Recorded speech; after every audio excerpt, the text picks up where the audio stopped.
Hey everyone. The previous presentation was cut off, but I'm just going to continue from here. There was a little bit of a technical difficulty, but this is where we will start talking about social change theory again. So, contagion theory. Contagion theory states that individuals who join a crowd or mob become infected by the mob mentality and lose their ability to reason. This is a relatively old social change theory, and there are some parts of it that don't quite work, but when it does work, it works remarkably well. Contagion theory is effectively based off the premise that individuals in the group are manipulated or are changed in some way ahead of time. So maybe there's not enough food around and the people in the crowd are inherently hungry. Or maybe they're all intoxicated after a football game. Or maybe they've been roused up by an impassioned speaker. So thus, those people are primed to take part in a mob or a riot or something like that. And thus, by the people around them also being similarly infected, they lose their ability to reason.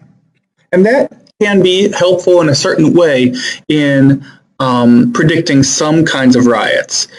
In particular, it's good for explaining a phenomenon known as celebratory rioting, where people will riot and tear up their city after their sports team won.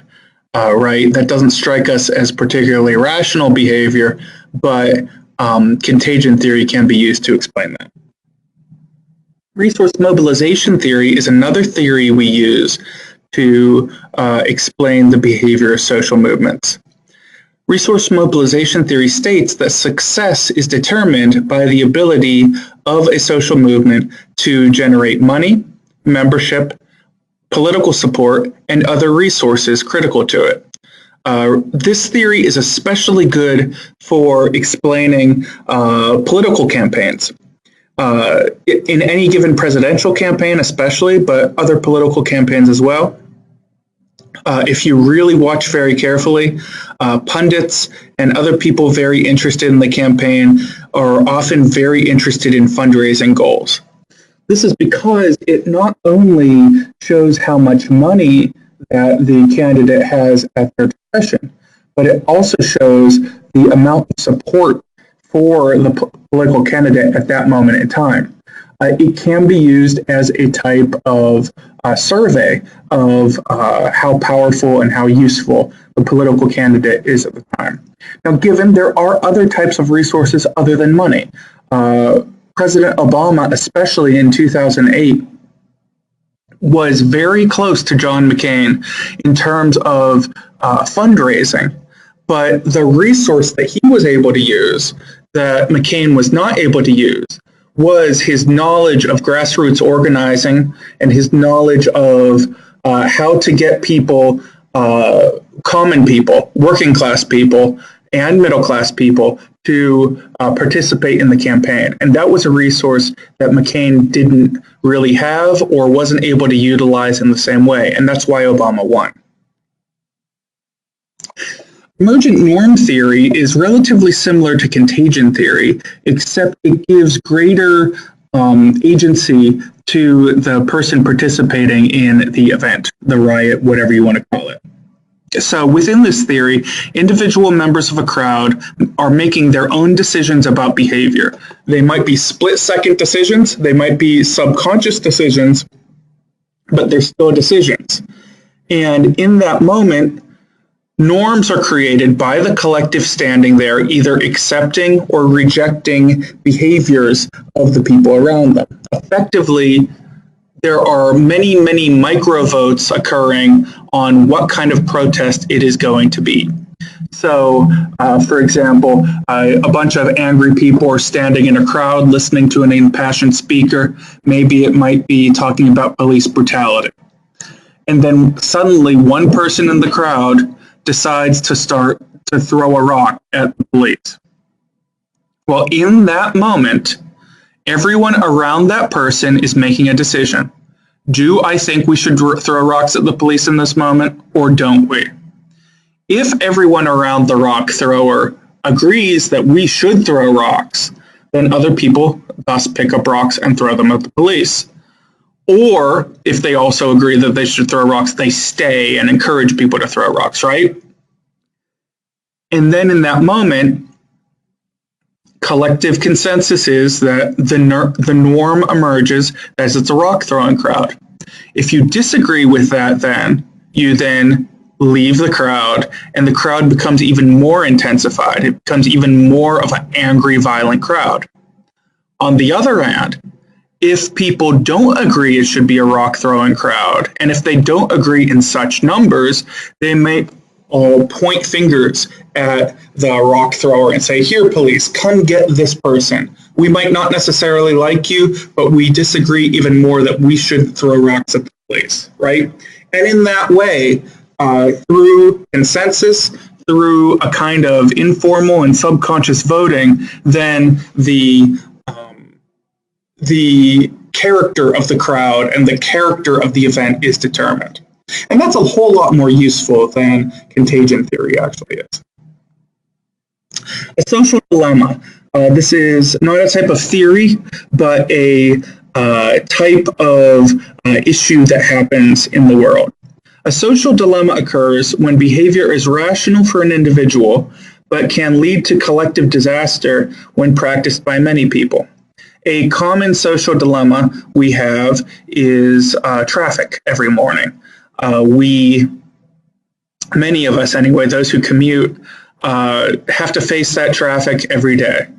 From my house, I can get to my main school that I teach in person at in about 5 minutes if I was able to drive 90 miles an hour at 9:30 in the morning. But I can't do that, right? Because there are other cars on the road, right? Because everyone else is trying to get at their job at 9 in the morning.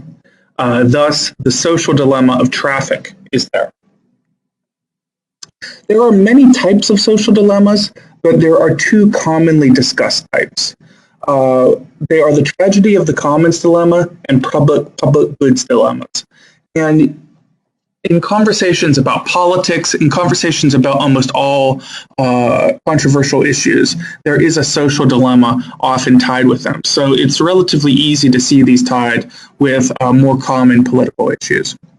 A tragedy of the commons dilemma occurs when many individuals overexploit a public resource for personal gain, thus depleting or degrading that resource. Most issues surrounding pollution or littering or air quality are tragedy of the commons dilemma. We have a collective resource that is our planet, that is clean air, clean water, clean land, if you will, if you're farming, useful land. And if that is not taken care of, it can degrade over time. Now, if you're the only person living beside the Mississippi River, you're the only person around, you can dump motor oil in the river all day long. You can be as environmentally unfriendly as you want, and your behavior won't actually cause very much damage at all. However, if everyone does that, then we get either small scale or large scale environmental catastrophe. And that's what it's all about. It might make perfect sense for one person to throw garbage out the window of their car because then it's not in their car. But if everyone does that, it leads to collective disaster. A public goods dilemma then occurs when individuals must contribute to a collective resource even if they might not directly benefit from it. So a public goods dilemma occurs when there is something that we all pretty much agree is good for society, but it might not necessarily benefit us directly. Car insurance, health insurance, most type of insurance, many government programs are public goods dilemmas. It might make more individual sense for you not to pay your taxes. It might make individual sense for you not to pay car insurance. But regardless of the law, if you don't pay those things, then there won't be money for other people who need them, right? We pay car insurance under the assumption that we will not benefit from it, but it's there in case we do. That is a public goods dilemma. Let's talk a little bit more about collective behavior. So collective behavior occurs when a group or crowd of people form together to take action toward a shared goal. There are many types of collective behavior, and each of these has its following slide. I just want to give you this kind of outline for the sake of organizing. We have crazes, rumors, social movements, riots, and then we have mass behavior that comes in the form of fads and fashions. So a craze is an intense attraction to an object, a person, or an activity, which is a form of collective behavior. So Beatles mania in the 1960s, when everyone was very interested, when especially teen girls were really interested in the Beatles. There are many music type, movie type behaviors relating to crazes. Rumors then are unverified information transmitted informally and usually originated from an unknown source. And we in our lives are relatively familiar with what rumors are. The key to them is that they're unverified and they're gossip, right? That's what rumors are. And that's a form of collective behavior. One person can't spread gossip to themselves, right? You need other people to do it. Now, a social movement is a form of collective behavior which causes social change, and we'll talk about social change later in this lecture. But it's important for this slide to emphasize that it is a form of collective behavior. A crowd is another form of collective behavior, which is a temporary gathering of individuals with a common focus. So there's just a bunch of people in the same place at the same time. They might have something very fleeting in common. So they might all be riding the bus, or they might all be in the movie theater, or they might all be in line at McDonald's, right? That's just a crowd of people. Other than they want one really specific thing, they don't have anything else in common, and they probably will never see each other again. A riot then is continuous disorderly behavior by a group of people that disturbs the peace and is directed toward other people and or property. Riots are what contagion theory and mass behavior theory, emergent norm theory is most specifically talking about. Why do people just decide to all of a sudden start breaking stuff? That's of great concern to law enforcement. It's a great concern to social movement theorists. The theory shows that it's not an all of a sudden kind of thing. People that take part in a riot usually have emotional reasons why they are doing that thing. They haven't just suddenly gone crazy. Mass behavior then is another form of collective behavior where large groups of people engage in similar behaviors without necessarily being in the same time and place. These take the forms of both fads and fashions. So a fad is an interest or practice followed enthusiastically for a relatively short period of time, while a fashion is a widespread custom or style of behavior and appearance at a particular place or a particular time. These two are pretty easy to get confused with each other. The best way to separate it out is that a fad is more behavior-oriented, while fashion is more presentation of self-oriented. It's more about physical things, like the clothes you wear, kind of car you drive, while a fad could be more about like a hobby that you're doing. If you would suddenly take up brewing, because everyone else you know is taking up brewing, that's a fad. If you suddenly start wearing purple checkered shirts, that is a fashion because everyone else is wearing purple checkered shirts. Now let's talk a little more specifically about social movements.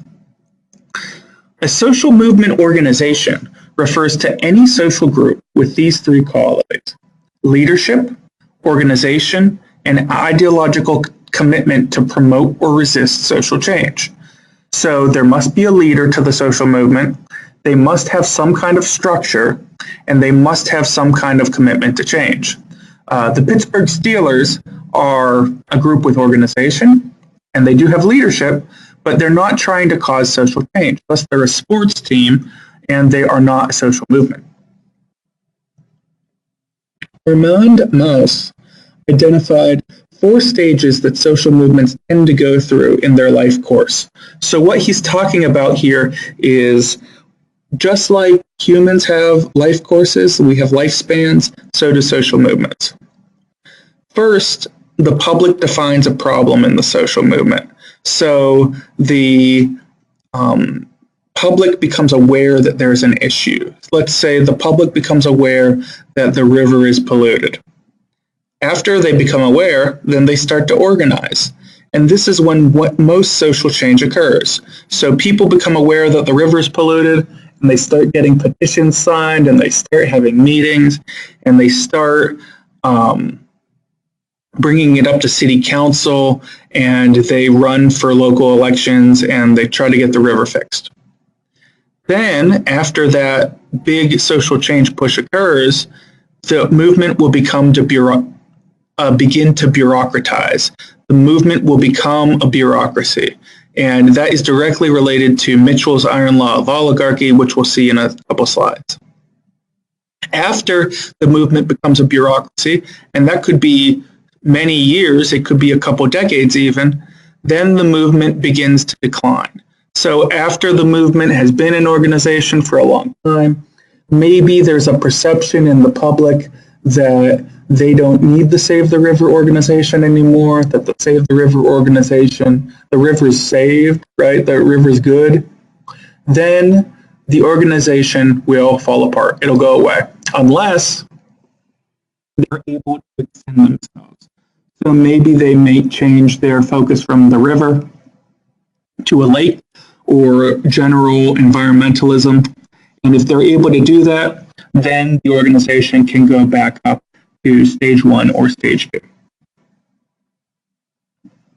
Now, because society is constantly changing, new social movements and different opportunities for activism are constantly emerging. Activism can be defined as any activity intended to bring about change. Activism can be either professional or amateur. An example of a professional activist would be a union organizer, a social worker, or a community organizer. They're paid for the work that they're doing. Most activists, though, are amateur activists. Amateur activists, in my experience, bring a great deal of energy to the social movement, and they're absolutely critical.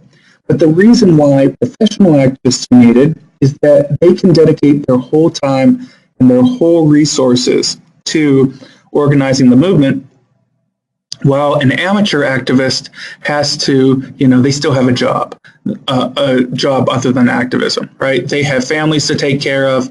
They have things that they have to tend to that the professional activist might not necessarily have to tend to. There have been times when professional activists have been vilified by their political opponents. But the reality of the matter is every organization with significant resources very strongly tends. They almost all tend to have professional activists associated with them. And that's regardless of whether they're liberal or conservative or something else. Now, we have 2 types of social activism and social change. We have regressive activism and progressive activism. Regressive activism attempts to resist social change, maintain the status quo, and go back to earlier forms of social order, while progressive social change tends to look at more forward-thinking types of social change. If you're familiar at all with politics or social change, you might automatically assume that all leftist social change is progressive, and all conservative social change, all right-wing social change is regressive. And that's not entirely inaccurate. The Make America Great Again campaign associated with Donald Trump is very intensely regressive, right? It wants to take America back to a way that it used to be. Yeah, that's regressive. But a social movement that, say, wanted to preserve a forest or save some sort of endangered species. Well, those social movements are often associated with leftism, with liberalism, but they are themselves regressive because they want to take something back to the way it used to be. So what I'm saying is right-wing things do tend to be regressive. Left-wing things too tend to be progressive, but they aren't necessarily divided in that way. Now, here are some additional classifications that we can give to social movements. They can be reformist, so they can seek change within existing economic and political systems. And most social change we see in our society tends to be reformist. If a social movement is trying to change the system as it exists, trying to change it through voting, then it is reformist. The marriage equality movement in the United States to get marriage rights for LGBT people, that was and continues to be a reformist movement. A utopian movement then withdraws from dominant society to create new or ideal communities. There have been many of these in American history, of people who have pulled away from the main of American society to try to create their own little micro-society. The Shakers of the 1800s were a particular example of that. A revolutionary social movement seeks to fundamentally alter existing economic, political, and other systems. The French Revolution was a revolutionary social movement. Many communist revolutions around the world have been revolutionary movements. Now, there's a common misperception by students that just because you really like a social movement and just because it's really different makes it revolutionary. That's not what revolutionary means in this sense. The marriage equality movement, some people could call it revolutionary because they're really excited about the thing, but it just wanted to tweak society in a way that was beneficial for LGBT people.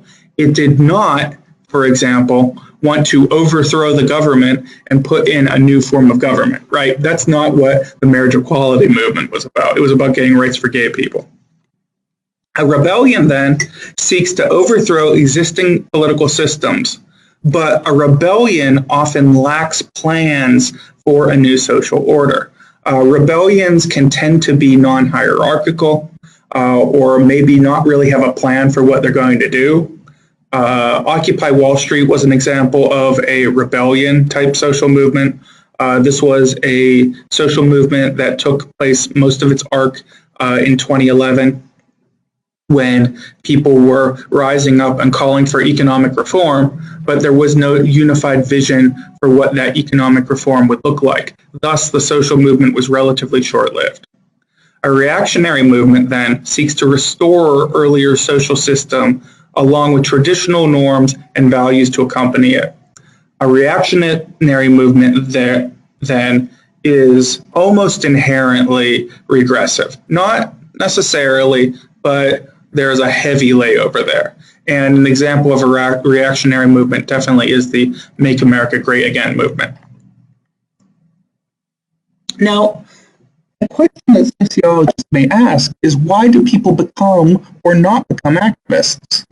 Well, it's because they could be for a number of reasons, but one of the major reasons is that people become activists because they come to identify with other people who are similarly afflicted, right? They identify with the movement, they identify with what they're talking about, and thus they may become activists. And they are more likely to become activists if they had had prior contact with social movements, if they've been activists before, if their social network supports movements. So if they know people who are also activists, or if their social network allows them to be an activist. If they have a personal history or a family history of activism, then the individual will be more likely to be an activist. This is an important one. They lack practical constraints. So there's a reason why young people without families and without children tend to be activists more than older people who do have families and do have children, because kids suck up a lot of your time. I was involved in a whole lot more activist activity before I had 2 little kids, and presumably I'll be more involved in more activist activity after they've grown a bit. And a sense of moral rightness.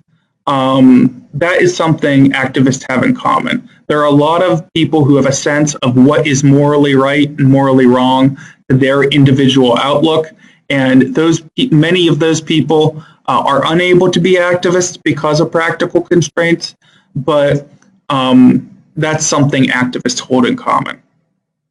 Now, one problem that activists have, and this is a type of social dilemma, is the free rider problem. There are many people who avoid the costs of activism, i.e. they don't want to put in time, they don't want to put in energy, and they don't want to put in resources, but they still benefit from the success of the social movement. For example, the marriage equality movement, it's no judgment call, but the vast majority of LGBT people did not take part in the actual movement for marriage equality. Just like the vast majority of women during the suffrage movement did not take part in getting women the right to vote. That doesn't mean that they didn't want to, but most people weren't able to. They had other things they were taking care of on their own. And that's called the free rider problem. If the free rider problem were somehow removed, then social movements would act much faster and occur much more quickly. But it's something all social movements face. Now let's talk a little bit about technology and social change. Sociologists have developed a number of theories to explain the role of technology in social change. And one common characteristic of these theories is an emphasis on technological determinism. That is, the idea that technology plays a defining role in shaping society itself. Culture lag is a phenomena tied with technology. Culture lag refers to the time between changes in material culture or technology and the resulting changes in the broader culture's relevant norms, values, meanings, and laws. So culture lag occurs when we have new tech, but we don't know how to use it morally in the proper way.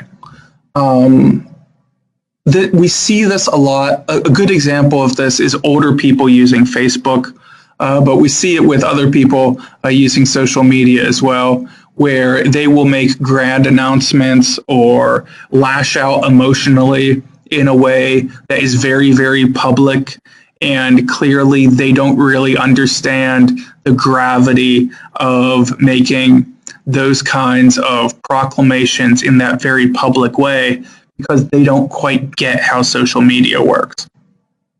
That is because they were not taught that from a very young age, how to not be embarrassing in that way. That's culture lag. Cultural diffusion occurs then when ideas, both material and non-material, spread to new cultural groups regardless of the movement of people. So this is the transmission of an idea across people. And cultural diffusion can occur very quickly in the modern era.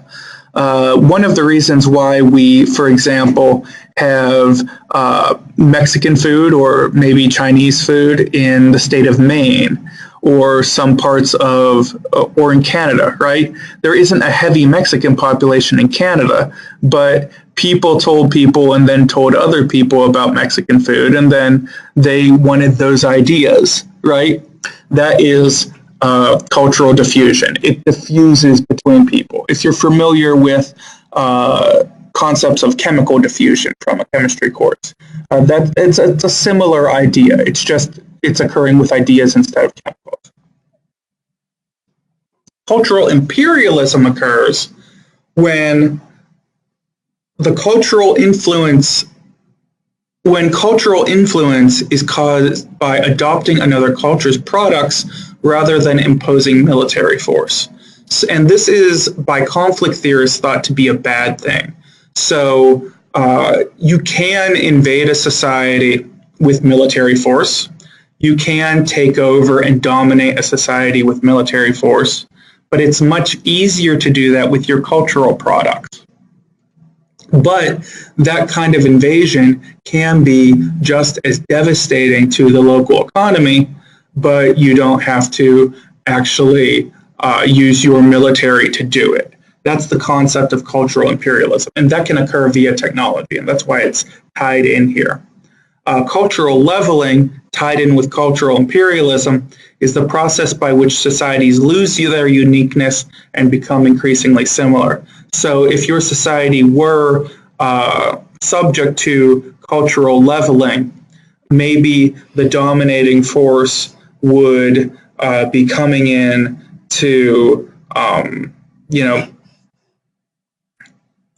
be so influential to your society that you wouldn't necessarily do your ways of doing things anymore. So, and if you have any questions on that, please let me know. I'm not going to go into great examples on those because I really could make this already long presentation much, much longer. So if you have any questions, please let me know. And if you have any questions on anything about the course, because this is toward the end of our presentations, please let me know.